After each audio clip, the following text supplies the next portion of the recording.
Hey guys, what's up? This is John, aka Jin45764, totally testing, and the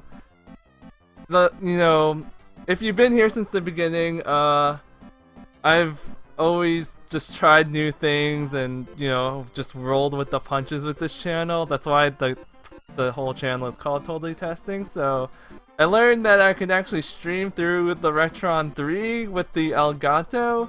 So I'm gonna try that out right now and see how that works. Right now I have up for Q is Hit the Ice for the Sega Genesis. Now, this gem came out in 1990 and I barely knew about it. I just saw it at a retro store and thought, hey, it's a hockey game. I might as well try this out. And it was also made by Taito, who I didn't think actually made sports games, but they made a couple of sports games back in the day. If you don't know who Taito is, they made big hits like Bubble Bobble and Bust a Move.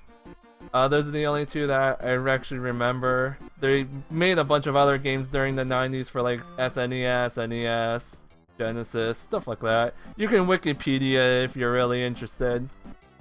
I'm gonna test this out, and at the same time I will talk about free agents and the things that have happened in the last bit and a few in the AHL for the Devils and the Sharks and whatnot.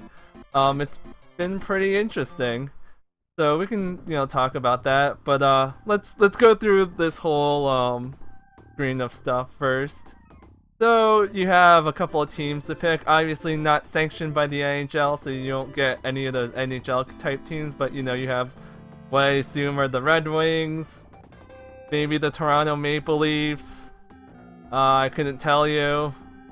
No idea. The Electabuzzes, the Team Pikachus, and then a bunch of other weird ass teams. And Sky Blue instead of blue. I will pick the red because red is really cool, and we'll go against the blue because blue is really cool too. So it's the reds and the blues.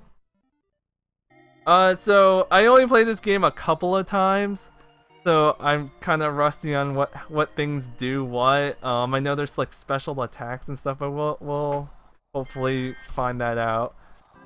Scoring, just like in these old school games, like scoring goals is hard, like insanely hard.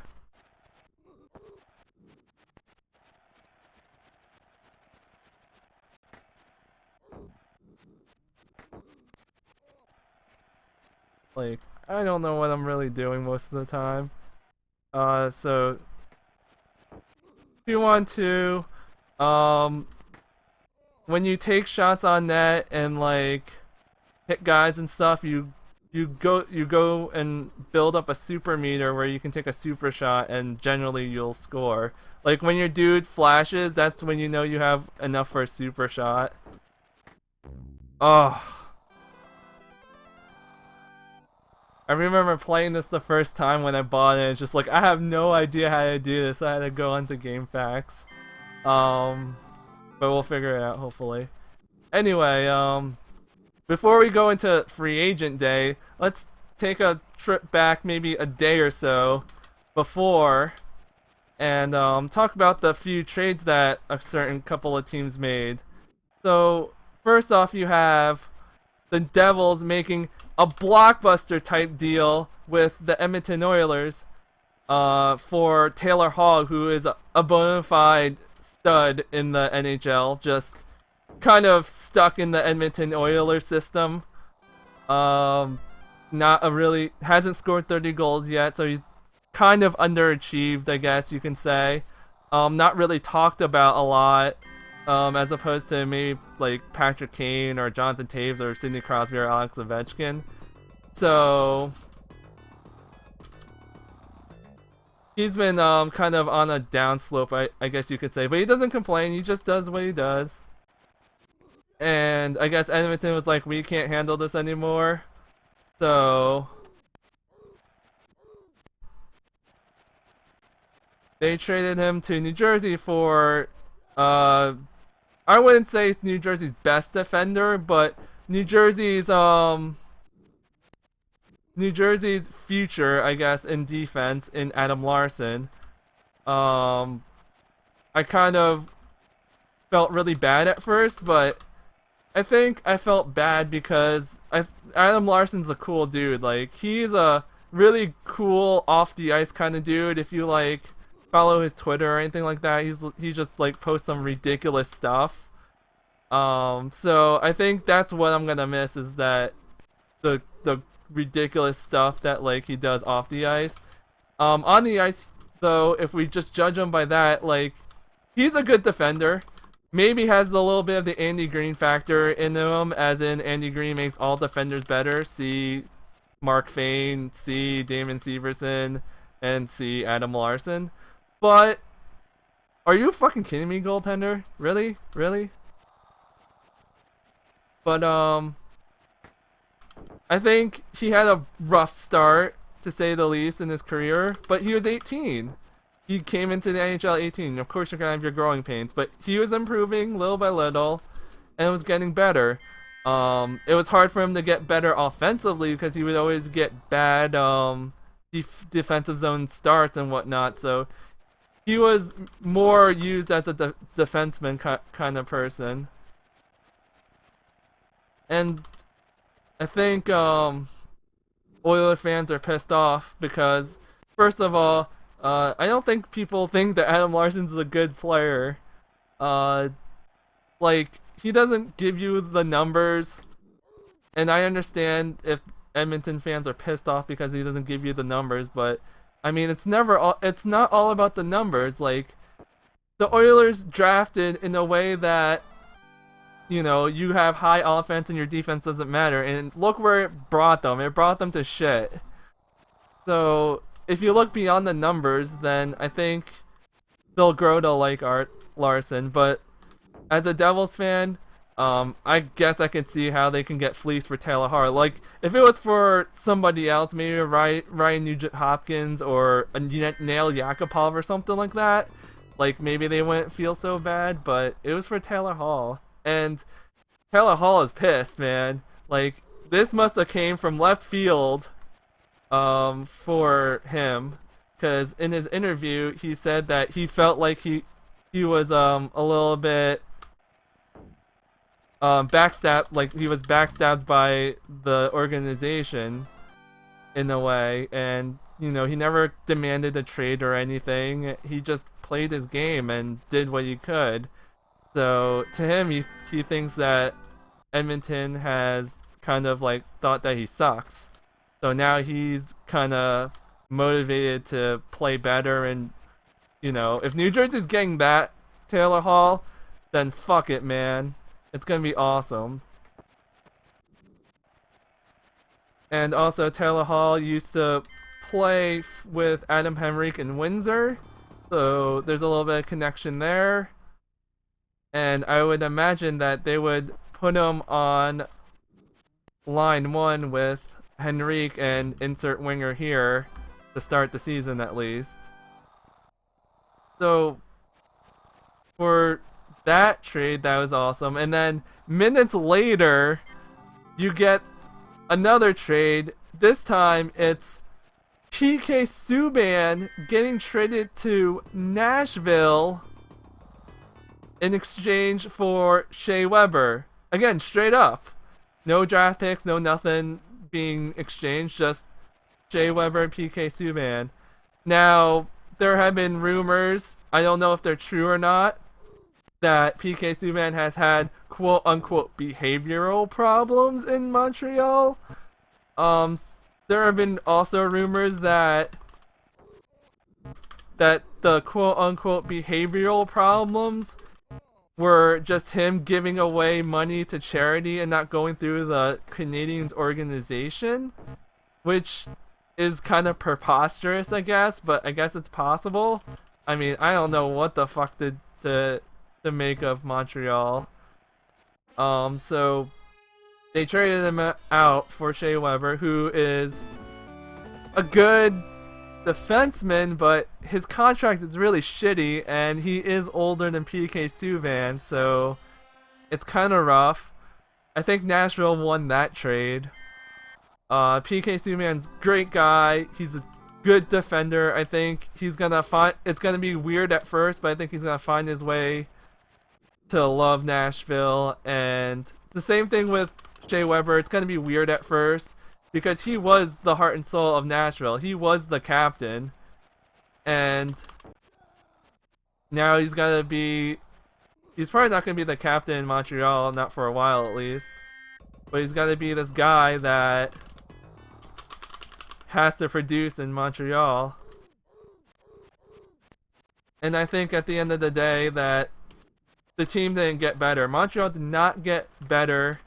They're still gonna rely on Carey Price. And if Carey Price crumbles, then that team is done again. Because Shea Weber's not gonna give you 10 million goals. He's gonna give you defensive stops. He might make Carey Price's time a little bit easier, but you know, still not solving any kind of problem. And we'll get to that in a little bit, but let's head to free agent signing day, which is today. And Montreal signs Alex Radulov. Now, if you don't know who this guy is, he's this Russian guy who used to be, coincidentally enough, Nashville Predators pick. He thought he wasn't making enough money, so he ran to the KHL to make some money. And during the offseason, he told teams that he was not going to play in the NHL unless he made X amount of money, which I assume is a lot. Why wouldn't it be not a lot? It turns out that number was either at 6 or somewhere around 5. Because Montreal signed him to a 1-year contract for $5.75 million. $5.75 million. That's insane. For a guy who obviously has ego problems, who could possibly be a cancer in your locker room, you give him $5.75 million to do that? That's absurd. And you know what? Maybe he is a good player, and maybe he'll behave, and he's obviously got offensive talent. Like, I'm not doubting that. And the Canadiens are really lucky that it's only 1 year. Because if it was more than 1 year, this would take the David Clarkson Cup, which is basically the player that gets the contract that's the highest paid in the worst term. But since it's only 1 year, you know, it's not a big deal. But I'm saying if Radulov does a really good job in Montreal, then maybe it's a win for them. But then they're gonna have to really pay him that next year, or he'll end up in Las Vegas. One of the two. That is the special attack shot. I don't know how it did because that's the computer, I think. But hey, it works almost every time. One of the worser contracts, maybe not Clarkson Cup material, but up there is Milan Lucic to the Edmonton Oilers, which again might have been a good reason why they gave away Taylor Hall so easily, is that they were gonna get Milan Lucic for $6 million. I want to say it's 7 or 8 years. The first couple of years probably not going to be a big deal. It's going to be the tail end of that contract. It's going to be ridiculous. And Milan Lucic is like, he's a bruiser, so who knows what will happen to him with his body and health-wise. Like, does he take one too many hits? Maybe. Maybe he doesn't. Maybe he just produces. I mean, he's been able to stay healthy so far. So it's not like he can't. Oh jeez, gotta hit that guy. Oh, I shot it wide. But I think if you see it in the sense that they kind of just traded Milan Lucic for, or Taylor Hall for Milan Lucic, like that's kind of a tough deal, tough comparison. I mean, if I had those two players to pick, I would just pick Taylor Hall. He seems like more of a natural goal scorer to me, but you know, that's just me. Let's see. Kyle Poso went to the Buffalo Sabres. He joined former teammate Matt Molson there. So the Buffalo Sabres are starting to get better. If they can find better goaltending, I think I'd feel a little bit better. I feel like they're more of a threat, but until they kind of shore that up a little bit, they're going to be kind of a fringish team. They might even be a tank team still. I mean, not on purpose, just because goaltending defense still question marks. Another former Islander, Franz Nielsen, ends up in Detroit for, I believe it's 7 years. And that's kind of long. But Franz Nielsen, really good hockey player too. Man, the Islanders really lost a lot of guys today. Although they did get Andrew Ladd, but again, not the greatest contract in the world. It's 7 years. I don't know what the price is. I think it's like 5 or 6 million or something like that. So Andrew Ladd's a good guy. So they do get one player back in a way, but still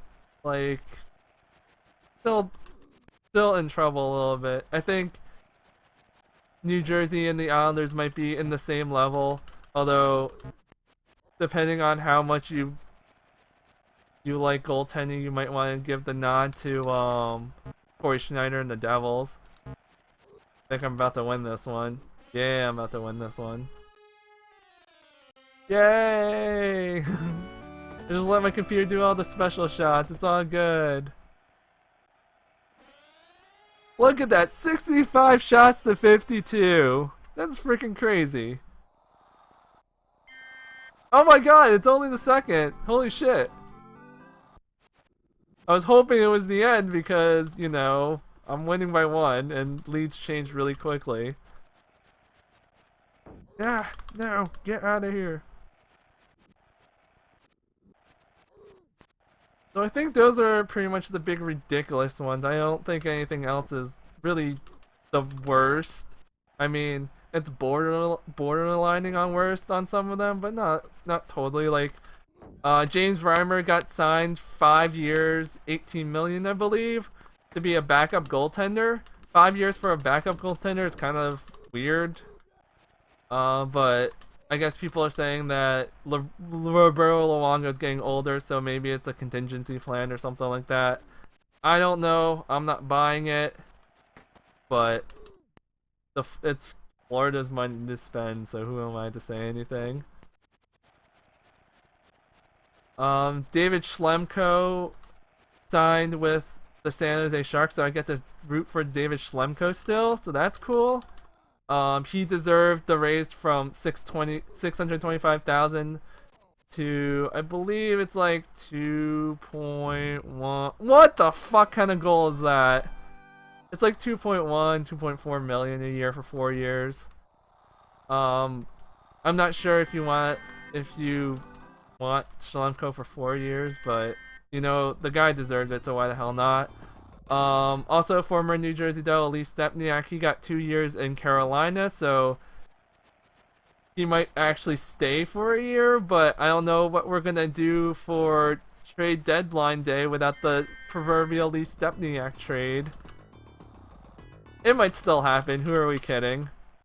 I mean, if he does good in Carolina, I'm sure some team will take a shot on him.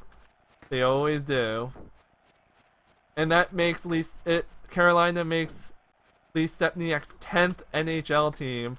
So he is almost halfway to being on every single team in the NHL. He might actually even be on Las Vegas in a year or two. Who the hell knows? Oh, you gotta pass the puck, bro. No, he shot it right at net.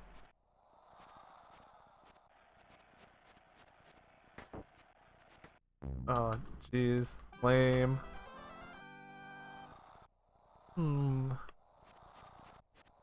The Devils, for free agent signings, they signed Ben Lovejoy to a couple of years for it's about 2.5 million per, and that's okay.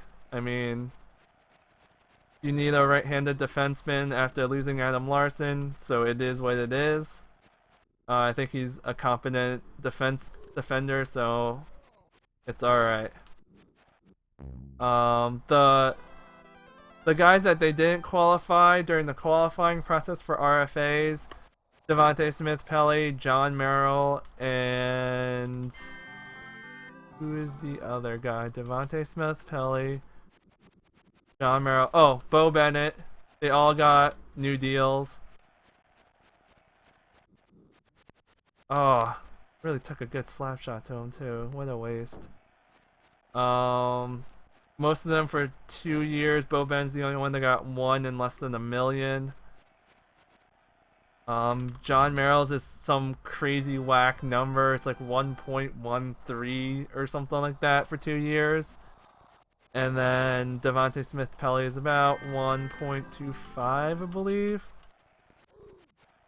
Bo Bennett is like at 875 for the year. I guess they're gonna see how injured he gets, and if he's healthy for the most part, maybe he'll get a raise. So, cross my fingers that he turns out to be okay. Also, cross my fingers that Camilleri's okay too, because now the Devils have 2 injury-prone guys. Be it they're skilled guys, but they're still injury-prone, so we'll see what happens. Come on, special, special, special. Yeah! Alright, tie game.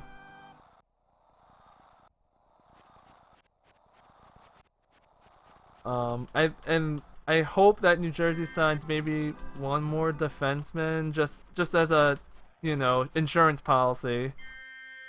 Because right now you're depending on a young D like Steve Santini to be okay in the NHL, like a full year in the NHL, and I wouldn't mind him, going to the AHL for a year or whatever, just to, get his feet wet. Because like having one game under your belt is nothing, especially if it was the last game of the season. Get out of here.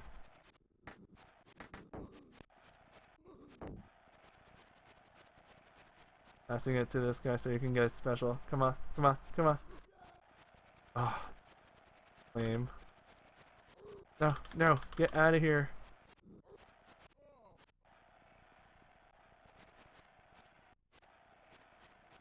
Come on, special, special, special. Yeah! Nope. Damn.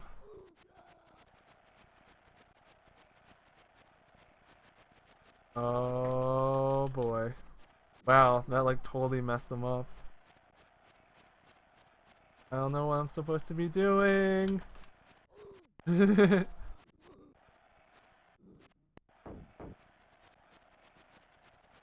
Quickly through the Sharks. The Sharks re-signed Tomas Hertl for about, I think it's 2.5 million. Pretty much a bridge deal for a couple of years. I think it's 2. So that's good. Tomas Hertl's awesome. Let's see, they also signed Mikhail Bakker, which I thought was really cool. 4 years, 4 million a year. So that's awesome. This is probably my last chance right here. Nice. Tied it up with 8 seconds left. Mikhail Bakker and Pete DeVore have history in Kitchener. What's it called? DeVore coached them, so that had some considerable factor to it. And I liked, oh, get out of here, get out of here, get out of here. Overtime? Tie?